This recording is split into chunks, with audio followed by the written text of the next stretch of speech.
सप्तकोशी धरान खानेपानी आयोजना त्यो सुरु गर्नुपर्छ।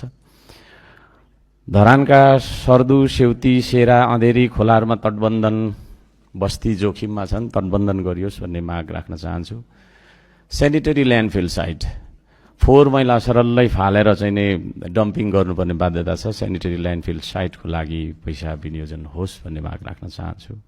धरान स्थित बीपी अस्पतालको एमसीएच भवन निर्माणाधीन छ, 11 वर्ष जति भयो।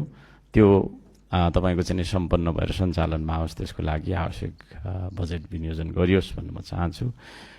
बीपी कोइराला स्वास्थ्य विज्ञान प्रतिष्ठानमा मर्चरी त्यो मरेपछि मान्छेको शव राख्ने ठाउँमा बेहाल स्थिति छ, त्यसका लागि पनि पैसा राखियोस्। धरान बराज क्षेत्र नडा सडकको लागि पैसा राखियोस्, सर्दु खोला पश्चिमपट्टि। धरान भलुवा चौरी सडक सर्दु पूर्व, त्यसको लागि पनि बजेट विनियोजन होस् भन्ने माग राख्न चाहन्छु। धरान हरियालीदेखि रामधुनी जाने बाटो बराज क्षेत्र 1 धरान 4 को देवी गाउँ हुँदै दानाबारी जाने बाटो, धरान 5 को ठिङ्गाबारी हुँदै धरान 4 सुमनटार जाने बाटो, धरान 20 चिन्डे डाँडा सुम्निमा पारुहाङ सांस्कृतिक सम्पदा जाने बाटो, धरान 20 भन्ज्याङ छेउको कोका खोलाको मोटरेबल पुल, धरान 5 मसाने खोलामा एउटा पुल, त्यसै गरी धरान 5 र 4 जोड्ने निशान डाँडा र खार खोलाको पुल कृषि सडक हो त्यो। धरान 20 भन्ज्याङदेखि स्वारा जाने बाटो कालोपत्रे गरौँ। धरान 17 पटनालीको समावेशी टोल मार्गमा सडक निर्माण गरौँ। धरान 11 मङ्गलबारेदेखि ऐश्वर्य मार्ग निर्माण गरौँ। धरान 11 विष्णुचोकदेखि सगरमाथा हुँदै विष्णुपादुका सगरमाथा चोक हुँदै विष्णुपादुका पुलसम्मको बाटो निर्माण गरौँ। धरान 6 प्रणामी मार्गदेखि बाजी पार्क फुटबल खेल मैदानसम्मको सडक निर्माण गरौँ। त्यसै गरी धरान 17 फोकल्यान्ड चोकदेखि डाँडा घोपासम्मको बाटो निर्माण गरौँ। धरान 9, 10, 11 पुतली लाइनको बाटो मर्मत गर्ने पैसा छुटाइयोस्। धरान 8 को मदन भण्डारी राजमार्गमा एउटा पुल भत्किएर बिजोग भइरहेको छ, त्यसलाई निर्माण गरियोस्। धरान 8 को सभागृह निर्माण तथा मर्मत सम्भार गरियोस्।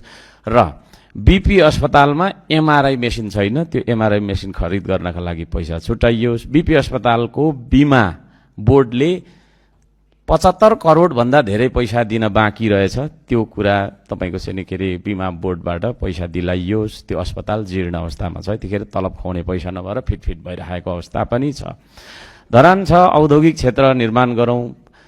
प्रदेश नम्बर 1 मा व्यापारिक प्रदर्शनी केन्द्र निर्माण गरौँ। त्यसको लागि धरानले 5 बिघा भन्दा धेरै जग्गाको तपाईको चाहिँ प्रबन्ध मिलाएको छ। धरान 8 जिल्ला ट्राफिक कार्यालय निर्माणको लागि पैसा छुटाइयोस्। धरान 14 विजयपुर धार्मिक क्षेत्रदेखि धरान 20 सुम्निमा पारुहाङ डाँडा हुँदै सुलीकोट हुँदै विष्णुपादुका मन्दिर सूर्यकुण्ड हुँदै बराज क्षेत्र मन्दिरदेखि रामधुनीसम्मको तपाईको धार्मिक सडकलाई चाहिँ स्तरोन्नति गरियोस्। धरान बजारका बीचबाट गएको हाई टेन्सन लाइन विद्युतीय तपाईको चाहिँ जोखिम छ, त्यसलाई स्थानान्तरण गरियोस्।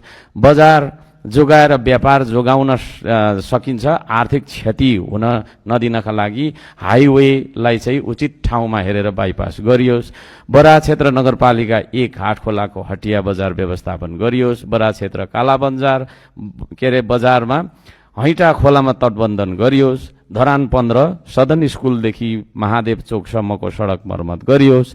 धरान 8 को श्रीजङ्गा चोकदेखि चेकपोस्टदेखि धरान 8 भोटेपुल सम्म तपाईको चाहिँ सडक निर्माण गरियोस्। त्यसै गरी धरान आविष्कार केन्द्रलाई उपकरण खरिद गरियोस्। धरान 16 गणेशमान चोकदेखि जोर सकुवासम्मको तपाईको चाहिँ सडकलाई स्तरोन्नति गरियोस्। धरान 13 जानकी चोक झोलुङ्गे पुलदेखि पक्की पुलसम्मको सडक निर्माण गरियोस्। धरान 12 को चतरा लाइन स्वस्तिका चोकदेखि सडक निर्माण गरियोस्। चतरा लाइनदेखि स्वस्तिका चोकसम्मको सडक निर्माण गरियोस्। यसरी नै विभिन्न जिल्लाबाट फोन आएर मलाई चाहिँ नि बोल्दिनुहोस् है भन्ने तपाईको चाहिँ नि अपेक्षा पनि गर्नुहुन्छ। कर तिर्नलाई पनि गाह्रो छ सभामुख महोदय, त्यसो भएको कारणले गर्दाखेरि कर तिर्नलाई सजिलो होस्, अब म सकिहाल्छु 1 मिनेटमा, कर तिर्नलाई सजिलो होस् भन्न खातिर पालिकामै कर तिर्ने व्यवस्था गरियोस्।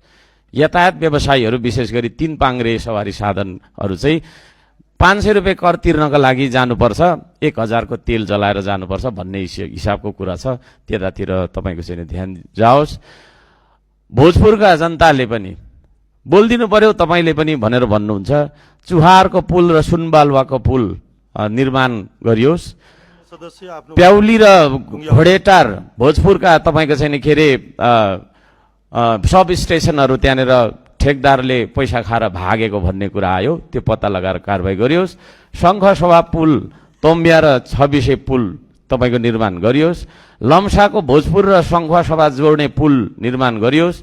त्यसै गरी अरुण तेस्रोले बनाउनु पर्ने बाटो त्यतिकै छोडेर टुम्लिङ तारदेखि तपाईँको चाहिँ पावर हाउससम्मको बाटो धुलाम्य हिलाम्य रहेछ, त्यो पनि तपाईँको बनाइयोस्। अन्त्यमा म आइसकेँ, माने के अरे सभामुख महोदय, भुटानी शरणार्थी घर फर्कन चाहँदो रहेछन् अथवा उहाँहरूको केही परिवार चाहिँ उता अमेरिकातिर कता गएर सेटल भएर छ कि त परिवार मिलन भन्ने चाहँदो रहेछन्, त्यसको बारेमा पनि तपाईँको चाहिँ सरकारको ध्यान जाओस्। मुक्त कमैयाको बारेमा पनि कार्यदल बनाउने भन्ने माग जनताको छ। बिना श्रेणीको कर्मचारी निकुञ्ज गेम स्काउट पदमा बसेका रहेछन्, उनीहरूका लागि पनि श्रेणी तोकियोस्। र अन्त्यमा बिल बुक रुट पर्मिट भन्ने चाहिँ तपाईँको यो यातायात व्यवसायीहरूको मर्का हो, यसको बारेमा पनि एउटै तपाईँको चाहिँ कार्य गरियोस्। र अन्त्यमा म के माग गर्न चाहन्छु भने विगतमा जेएनजी आन्दोलनमा जलेको सिंहदरबारभित्रका भवनहरूमध्ये कुनै एउटा भवनको एउटा सानो हिस्सा श्रम संस्कृति पार्टीलाई बनाउन अनुमति दिनुहोस्, हामी श्रमदान गरेर बनाउनेछौँ। धन्यवाद छ, नमस्ते।